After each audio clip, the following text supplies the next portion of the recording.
Okay next, जो आपका ये सेट्स का टॉपिक है, this is about the operation on sets.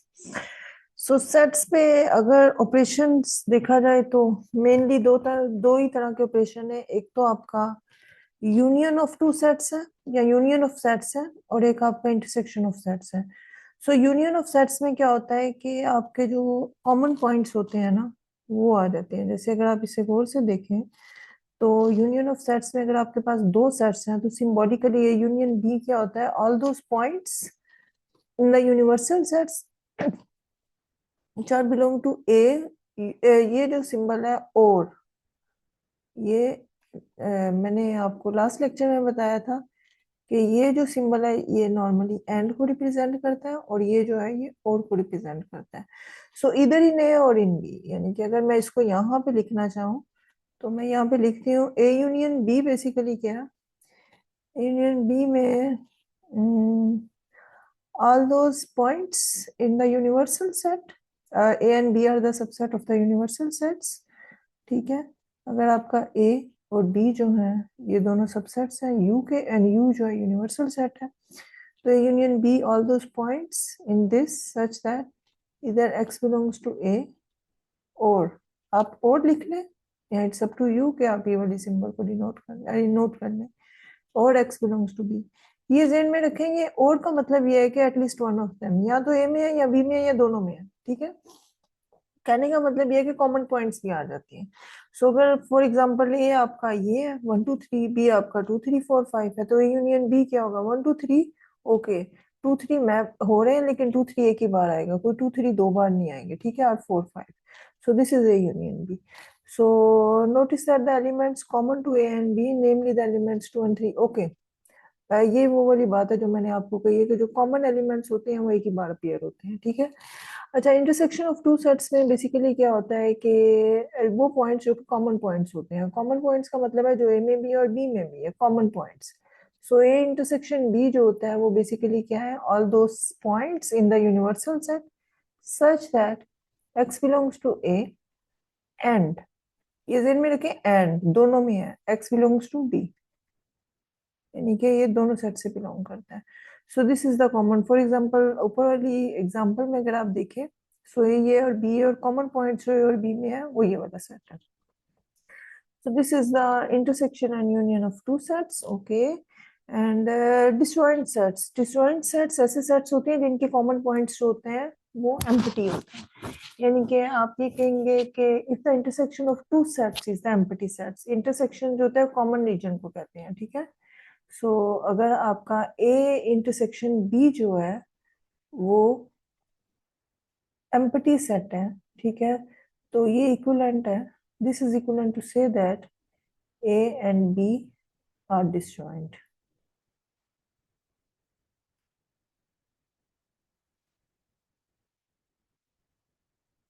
ठीक है,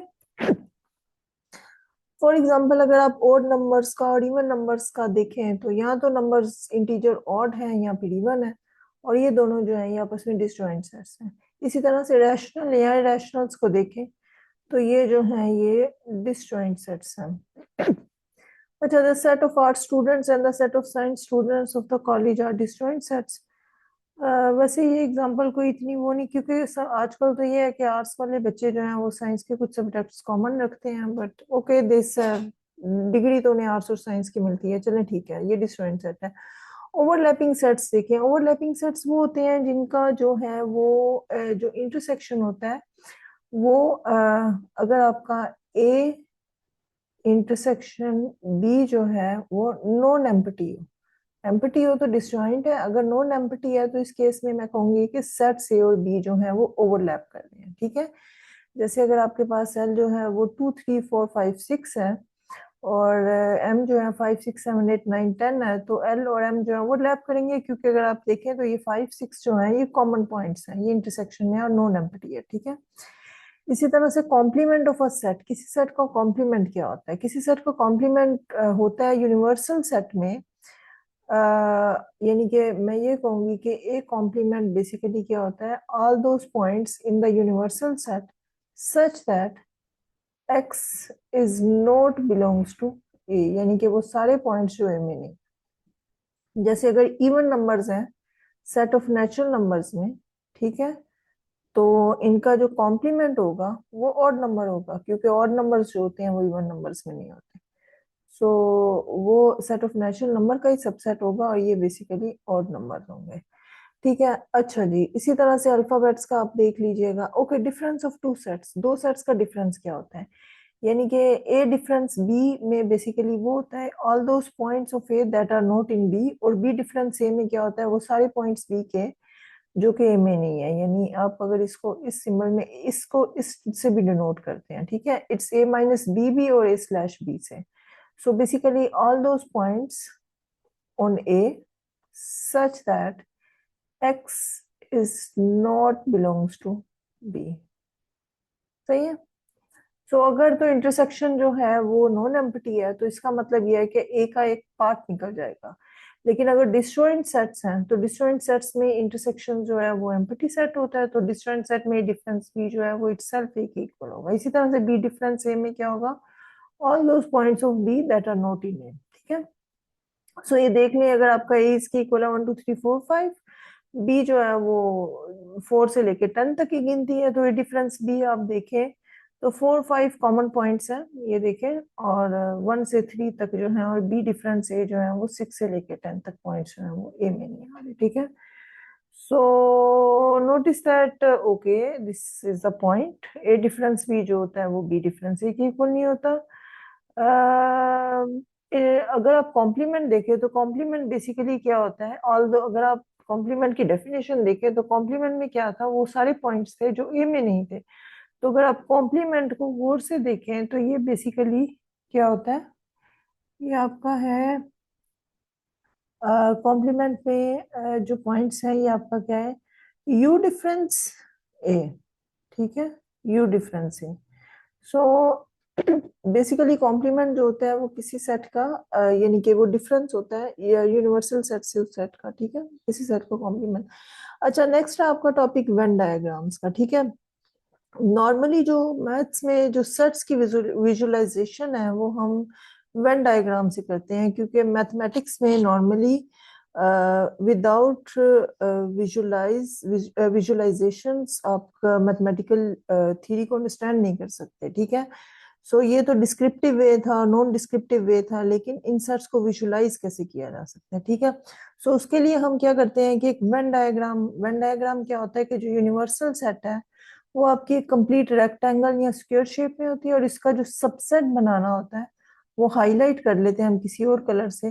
सो I will say that A is a subset of a universal set. तो इसका मतलब है वेन डायग्राम में मैं यूनिवर्सल सेट को एक स्क्वायर शेप या एक रेक्टेंगुलर शेप में लेके आऊंगी, और ए जो उसका सबसेट होगा वो बेसिकली क्या होगा? वो उसमें एक आप गोल दायरा बना दें या किसी तरह का भी बना दें, इट्स अप टू यू। अगर मैं फर्ज करें यूनिवर्सल सेट ये ले रही हूँ और ये उसका कोई सबसेट ले रही हूँ ऐसे, तो ये भी एक वेन डायग्राम की शेप बनती है, बट ओके, नॉर्मली आप इसको एक सर्कुलर शेप में ले सकते हैं को। अच्छा अच्छा जी, अब ये ऑपरेशंस है by using the Venn diagram. तो जो सबसे पहला ऑपरेशन हमने किया था वो यूनियन का किया था। अब पॉसिबल यूनियन के ये होते हैं कि अगर ए और बी दोनों डिसजॉइंट हो। ए और बी डिसजॉइंट होने का मतलब ये है कि ए इंटरसेक्शन बी जो है वो आपका एम्प्टी हो।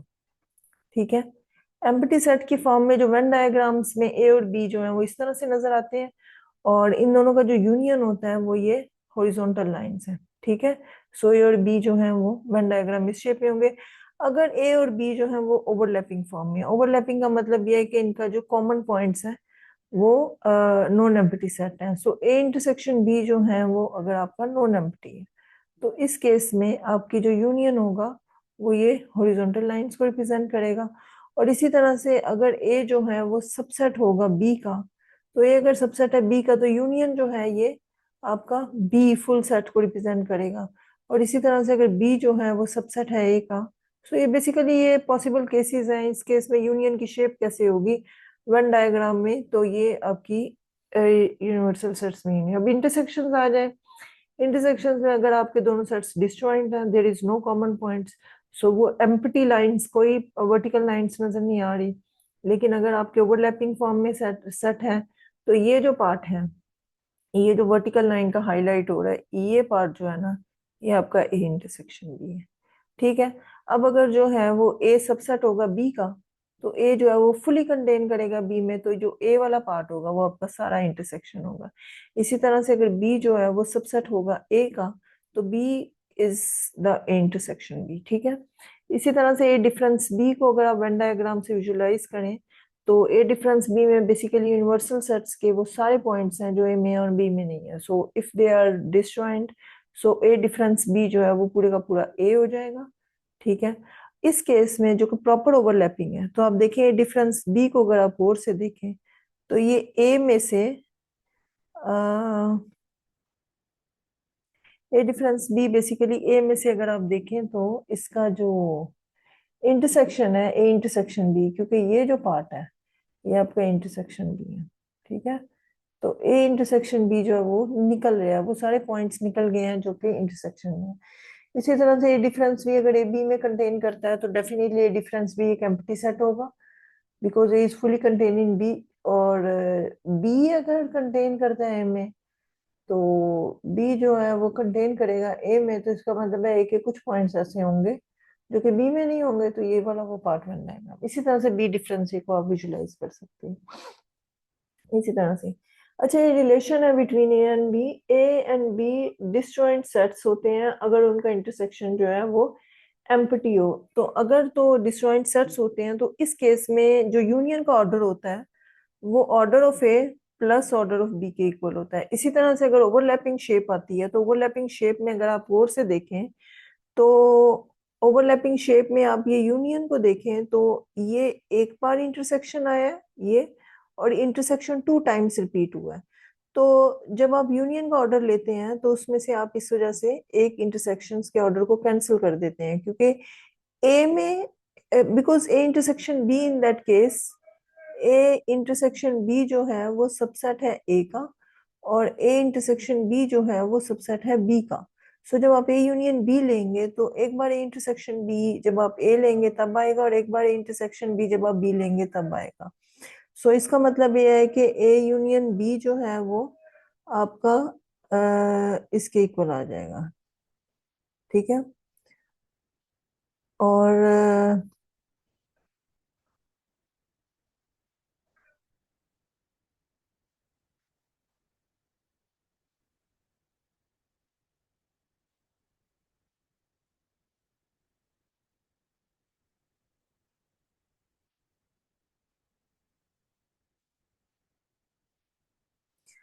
ओके, सो इसलिए ये एक बार ए इंटरसेक्शन बी का order, this is n of A intersection B, ये यहाँ पे ये मिस्टेक है।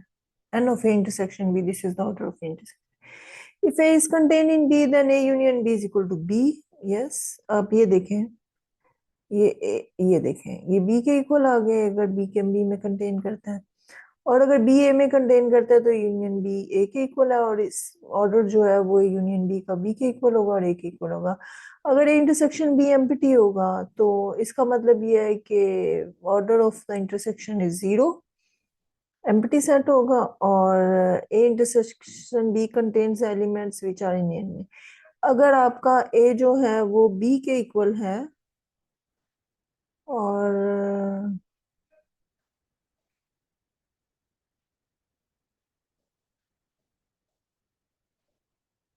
अगर आपका जो है वो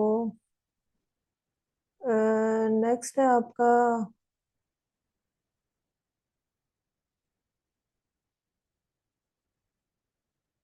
नेक्स्ट जो है वो A is containing B, then A and B are disjoint sets. अगर आपके और बी डिसजॉइंट है, तो ये डिफरेंस बी ए के इक्वल होगा। So these are A and B are overlapping, A and B are overlapping. So इस केस में ए डिफरेंस बी का जो ऑर्डर है, वो अगर आप देखें ओवरलैपिंग की शेप में, तो ये क्या है, ए में से आप कि जो कॉमन पॉइंट्स का ऑर्डर है वो उसको सब्ट्रैक्ट कर देंगे। ठीक है। सो ये टेबल जो है वो बेसिकली इसी को रिप्रेजेंट करता है, तो ये लिख लीजिएगा।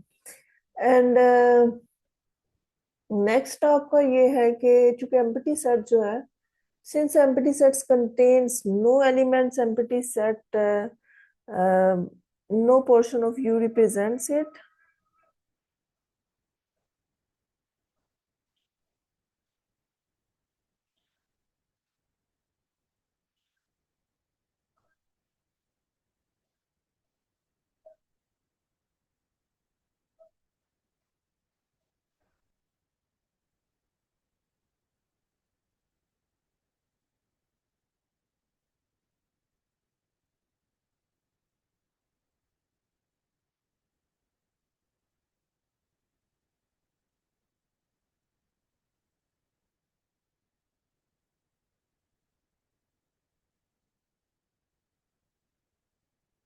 सो ये आपके एम्प्टी सेट्स में अगर आप देखें तो A union empty set is equal to A because empty set is a subset of A. A intersection empty set is empty set क्योंकि common points है. A difference empty set itself A. Difference of empty set to A is empty set. So इसी तरह A union A जो है वो हमेशा A के equal होता है, इंटरसेक्शन भी A के इक्वल होता है और A का डिफरेंस A के साथ हमेशा empty set होता है. ए यूनियन यूनिवर्सल सेट आपका यू होगा बिकॉज यूनिवर्सल सेट जो होता है सबसे बड़ा सेट और हर सेट उसका सबसेट होगा. और इसी तरह से ए डिफरेंस यूनिवर्सल सेट जो है वो एम्प्टी सेट होगा. रीजन ये है कि के सारे पॉइंट्स जो होते हैं यूनिवर्सल सेट्स में होते हैं. सो वेन डायग्राम से आप ये ऑब्जर्व कर सकते हैं. अच्छा, एक्सरसाइज 2 में आपने क्या करना है, ए यूनियन बी और ए इंटरसेक्शन बी को Venn diagram by Venn diagram in the following case. If A is contain in B तो आपने यूनियन बी को रिप्रेजेंट करना है. आई होप कि ये वेन डायग्राम अगर ए बी में कंटेन करता है तो ये यूनियन को इस फॉर्म में लिखा जा सकता है. सो ये बेसिकली आपकी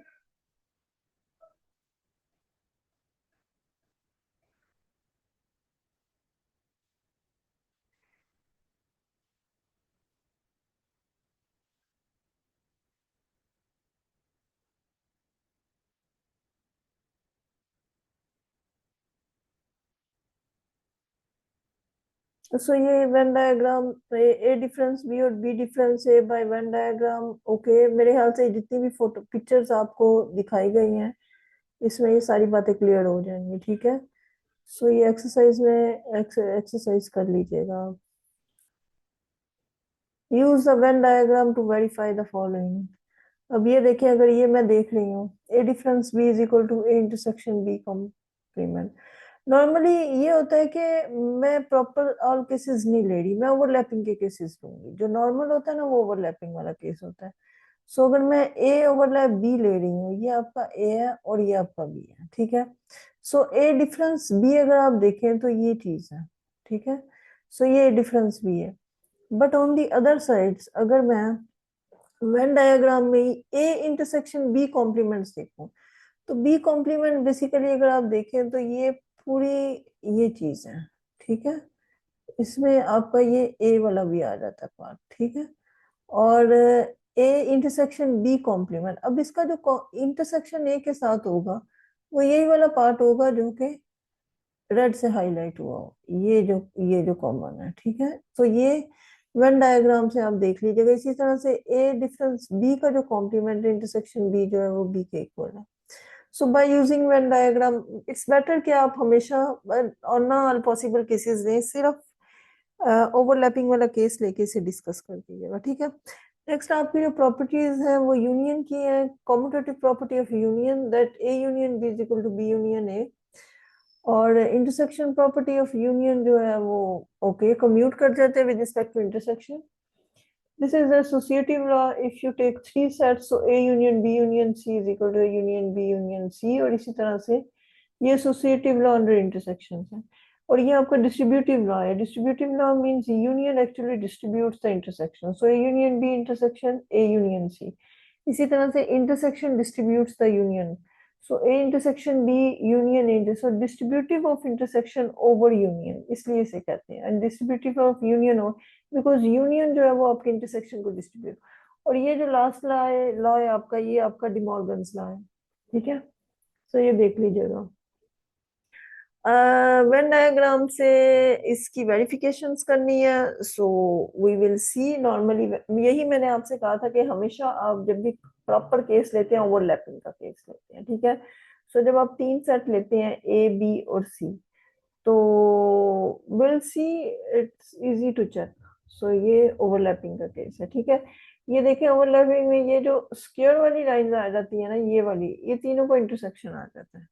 ठीक है, और ये जो पैरेलल लाइंस आती हैं, सॉरी यस हॉरिजॉन्टल लाइंस हैं, ये तीनों का यूनियन है. सो देख लीजिएगा इसे. It's easy to see the diagram. A union B, A B intersection C. ठीक है, सो इसमें ए यूनियन बी है. पहले आपका यूनियन बी लिया गया. ठीक है, अब A union B, okay, A union B, A union C, verified yourself in figure, okay. देख लीजिएगा इसको, ये वेन डायग्राम से इजीली हो जाता है। नेक्स्ट है, नेक्स्ट आपका जो है वो एक्सरसाइज 3 है। Verify the competitive property of union and intersections for the following pair of sets, ठीक है। सो कॉम्पिटेटिव प्रॉपर्टी क्या है आपकी यूनियन और इंटरसेक्शन की, कि ए यूनियन बी जो होता है वो आपका बी यूनियन ए होता है, और इसी तरह से ए इंटरसेक्शन बी जो होता है वो आपका बी इंटरसेक्शन ए होता है। सो अगर आप नेचुरल और जी का देखते हैं, तो नेचुरल नंबर जो है वो कंटेन करते हैं जी में, तो इन दोनों का जो यूनियन होगा वो आपका क्या होगा, जी। सो एन यूनियन जी जो है वो आपका जी होगा, और इसी तरह से जी यूनियन एन जो होगा वो भी आपका जी होगा, ठीक है, क्योंकि उसमें कंटेन कर रहा है। इसी तरह से जो छोटा सेट होता है वो इंटरसेक्शन में आता है, सो एन इंटरसेक्शन ए जी जो है वो आपका एन है, और इसी तरह से एन इंटरसेक्शन जी जो है वो भी आपका, सॉरी, जी इंटरसेक्शन एन जो है वो भी आपका एन है, ठीक है। सो ये आप देख लीजिएगा। एंड ये ए जो है, A all those real numbers हैं which are non negative, so non negative real number are part of a real number, so यहाँ पे भी ए जो है वो बी का सबसेट है। ए और बी में जो है वो ए में कुछ कॉमन ओवरलैपिंग पॉइंट्स होंगे, so but it's easy to check. Verify the properties for the set A, B, C. Okay, you can take these sets and check the distributive of a union and intersection. And simple exercise, अगर आपने matric तक math पढ़ा हुआ है तो ये कोई मुश्किल नहीं है। आपको सेट्स दिए गए हैं, आपको डिमॉर्गन्स लॉ सेटिस्फाइड करने के लिए कहा है, वेन डायग्राम सेटिस्फाइड करने के लिए कहा है, so you can do this exercise. If you have any problem, then you can contact me, and you can call me or send me a message. Okay, thank you.